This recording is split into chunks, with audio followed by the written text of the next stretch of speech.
बातमी अंबरनाथमधून आहे। अंबरनाथसह 20 ठिकाणी आज मतदान प्रक्रिया पार पडते। सकाळी 7 वाजल्यापासून मतदानाला सुरुवात झाली आहे। रविवारी 21 डिसेंबरला निकाल लागणार आहे, म्हणजे उद्या हा निकाल लागेल। अंबरनाथ नगर परिषदेमध्ये भाजपकडून तेजश्री करंजुले यांच्या नगराध्यक्ष पदाच्या निवडणुकीसाठी त्या उभ्या आहेत। त्यांच्याशी संवाद साधलाय आमचे प्रतिनिधी किशोर पगारे यांनी।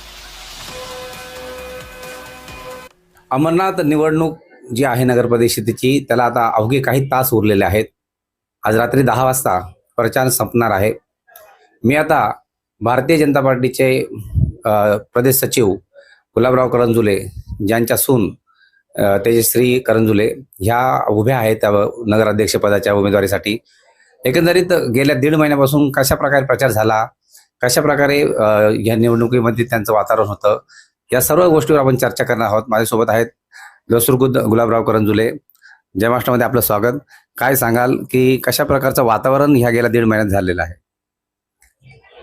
भारतीय जनता पक्ष गेल्या 1.5 ते 2 महिन्यापासून या मतदारसंघामध्ये अगदी जोमाने प्रचार करतोय आणि केला, परंतु लोकांचा कल बदलावकडे आहे।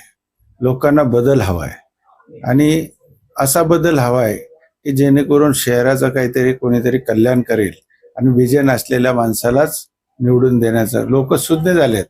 गेल्या 10 वर्षापूर्वीची निवडणूक आणि आत्ताची निवडणूक याच्यात जमीन आसमानचा फरक आहे।